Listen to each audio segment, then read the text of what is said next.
El sistema socialista soviético nace en Rusia hacia el año 1917 con la revolución bolchevique, un año antes de la Primera Guerra Mundial. Con el nacimiento de este nuevo sistema viene consigo también una nueva tradición jurídica, ya que antes de esto Rusia era perteneciente a la familia neorromanista. Pero esto no solo queda aquí. Pronto se expande hacia Europa del Este, Asia, África y América Latina posteriormente.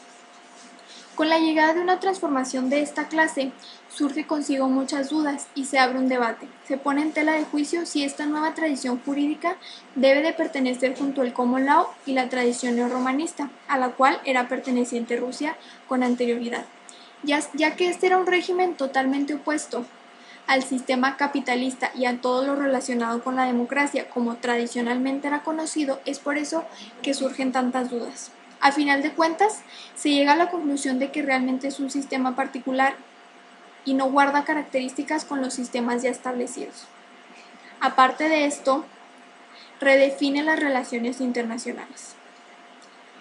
Tiene como principios del derecho la filosofía de Carlos Marx y Vladimir Lenin, pensamiento marxismo-leninismo con posterioridad. La meta principal de este sistema es que mediante este nuevo orden, las ideas como el Estado y el derecho desaparezcan totalmente. El derecho se encuentra subordinado a condiciones políticas y socioeconómicas, esto según esta doctrina. No existe una división entre el derecho público y el privado, ya que todo es público. Esto genera un mayor interés en el Estado para la resolución de sus conflictos. En general, podemos decir que este sistema busca dejar de lado todas las formas capitalistas y feudales conocidas para crear una relación socialista plena. Podemos tomar como referencia el pensamiento de Karl Marx. Él proponía una sociedad colectiva, igualitaria, sin explotaciones, basándose en lo que se vivía en aquel momento con la clase obrera. Trataba temas como la sustitución de la sociedad privada por una sociedad colectiva. Él quería que la clase baja fuera la dominante y que el Estado perdiera todo su dominio a causa de la revolución del proletariado. En cambio, Lenin, estudiando los pensamientos de Carlos Marx, él hablaba sobre que hubiera un derrocamiento de este sistema ya conocido y posteriormente hubiera una redirección de la economía.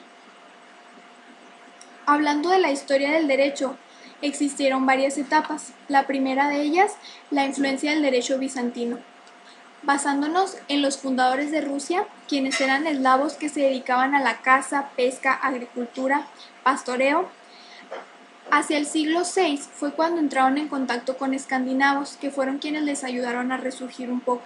Un varego llamado Rurik fue quien centró las bases para estas tribus eslavas y fue quien dio el nombre a Rusia. A partir del siglo V, en Rusia se adoptó el cristianismo y se procedió a la conversión oficial a todos sus creyentes. Esto proveniente de Constantinopla. El derecho ruso de la época tenía caracteres consuetudinarios. Recopilando la Ruska Pravda, este nombre era dado para toda la recopilación del derecho ruso. Cada escrito guardaba diferencias entre sí, ya que eran escritos en lugares y tiempos diferentes. Este era un derecho laico, pero existía otro, el derecho canónico, basado en el derecho romano justiniano, que se crea tiempo después una sola compilación para que los clérigos pudieran conocer tanto el derecho civil como el derecho canónico en una sola compilación, llamadas guías posteriormente. Ahora remontémonos a la dominación mongólica o invasión mongólica. Realmente ellos no tuvieron tanta influencia bajo los rusos, ya que nunca se llegaron a imponer y la Rashka seguía en vigor totalmente, solamente se le agregaron ciertas disposiciones. Por Iván III, quien promulgó el libro de justicia para centralizar la administración de justicia en Rusia dentro de ese momento, había jerarquías y todo se sistematizaba en el príncipe, que todas sus decisiones eran sometidas a través de tribunales. Para la época de los zares, Iván III cedía el trono a Iván IV y con esto empieza a adoptarse el término de zar. Se sometió a revisión el libro de justicia, el que hablamos anteriormente, y da paso a uno nuevo, denominado Libro de Justicia Imperial. En este se suprimían ciertos privilegios para las personas de aquellas épocas. Se proclamó la irretroactividad de la ley y bajo el reinado del segundo Rómano se confeccionó una nueva recopilación de las leyes de derecho de aquel tiempo. Esto mediante una asamblea, en donde se reunían todas las disposiciones y se proponían nuevas. El zar creó la Procuraduría, con la cabeza de esta el Procurador General, que era el encargado de supervisar la legalidad de todos los departamentos legales de ese momento.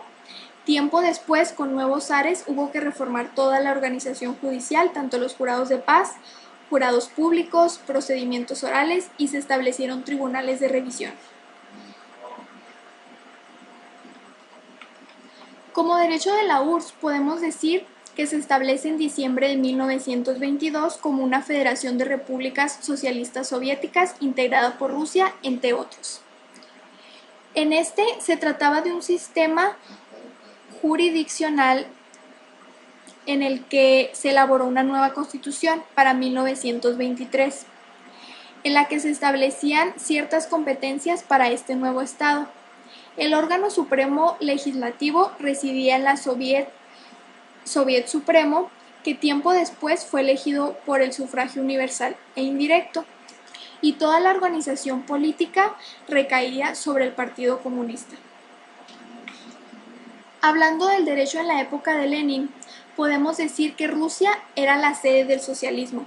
La filosofía que era adoptada en este momento era la del marxismo. Esta señalaba que el Estado debía desaparecer totalmente ante el socialismo y debía de recaer totalmente en la sociedad obrera. Para este tiempo se prohibió el comercio privado y se consolidó una economía socialista. En 1918 se adopta la primera Constitución, en la que se consta de 90 artículos dividida en 6 partes. En materia de derecho familiar, se dieron varios cambios, tales como el divorcio por mutuo consentimiento, que ahora solamente era de una persona, solamente si un cónyuge era el que lo solicitaba, la sustitución del matrimonio religioso por el matrimonio civil. El matrimonio no producía efectos dentro de las propiedades, había una igualdad de género, no existía una superioridad para la custodia de los hijos. En esta época, también la profesión de abogado fue considerada como desconfianza para la URSS. Dentro de este tiempo se creó una lista para decir quiénes eran los que podían ejercer dentro de ese momento para ciertas circunstancias y dentro de ciertos tribunales. Se abolía el sistema judicial general, de los procuradores, de los tribunales. Para 1921 se adoptó un nuevo sistema político-económico en donde se les permitía la reactivación del capitalismo, ya que estaban viviendo por un momento en el de declive económico. La primera constitución se establece en 1924, en donde establecía el poder supremo en el Congreso de los Soviets. Existía un comité central jurídico con 2 cámaras, la Soviet Unión y la Soviet Unión de las Nacionalidades. Para la época de Stalin se promulgó un código penal donde se castigaba con severidad todos los delitos penales, se reestructuró el sistema de organización de justicia y se vio una nueva legalidad socialista. Aquí vuelve la Procuraduría como sistema de vigilancia de los actos administrativos. Para 1936, una nueva constitución llamada Constitución Stalinista establece que ya no existe la explotación del hombre y hay un interés para todos, para los derechos de todos. Se rechaza la división de poderes. El poder ejecutivo en ese tiempo no solo recaía en una persona, sino en un grupo. La organización judicial enumeraba diferentes jurisdicciones, había Tribunal Supremo, tribunales de provincias, especiales, populares. Para esta nueva época entra una nueva legislación penal, donde queda atrás el principio de la analogía. Para 1962 se dicta la ley sobre la abogacía, donde se vuelve a crear como una profesión y se parte de un equipo que está conformado por un juez, un fiscal y un abogado, que estos 3 crean un oficio del derecho y hacen un todo. Para 1938 se promulga la Ley Federal de Organización Judicial, la elección del juez por un sistema electivo, y para 1977 se crea una nueva constitución constada de 174 capítulos que estaba constituida por apartados y capítulos. Como fuentes del derecho tenemos la ley. Este es el principal componente de su sistema. Se le confiere una importancia primordial, ya que pretendía realizar ciertos cambios revolucionarios en sociedad para ese momento. Es un derecho escrito a través del cual la sociedad se transforma a criterio de ella. Es una fuente principal, su fuente principal vendría siendo la Constitución. Existieron también códigos civiles, de trabajo, penales y entre otras leyes que se van adaptando a las necesidades. Podemos decir que estas son sus principales fuentes dentro de la fuente. Los principios generales, estos pretendían auxiliar a los jueces ante la ausencia de legislación para determinada circunstancia. Después sirvieron para uso de legisladores y gobernantes que querían una técnica justificada en algo ya existente. También tenemos la jurisprudencia, que estaba limitada a una estructurada función de interpretación de la ley. Esto excluía la función de crear leyes, solamente nos ayudaba a resolver ciertas controversias y entraba para frenar toda estas lagunas que existían, y tenía también una función legisladora. Y como último tenemos la costumbre, que esta tuvo una función limitada, pero esto no le quita importancia. A medida que la ley se interpretaba, se hacía referencia a los usos y a las costumbres de las épocas, y fue como se adoptó. Para la desintegración de la URSS podemos decir que comienza hacia el año 1985 y termina con su propia desaparición.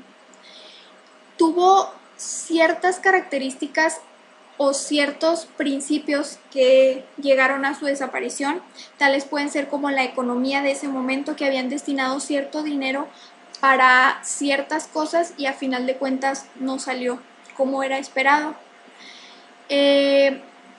Hubo una quiebra económica, como lo mencionaba, hubo revueltas y movimientos separatistas que condujeron a esto. Hubo reformas creadas que se vinieron abajo, entonces este conflicto y tensiones, generadas desde hace años, hubo un momento en el que la tensión se rompió y surge esta revolución, que pronto termina con la terminación.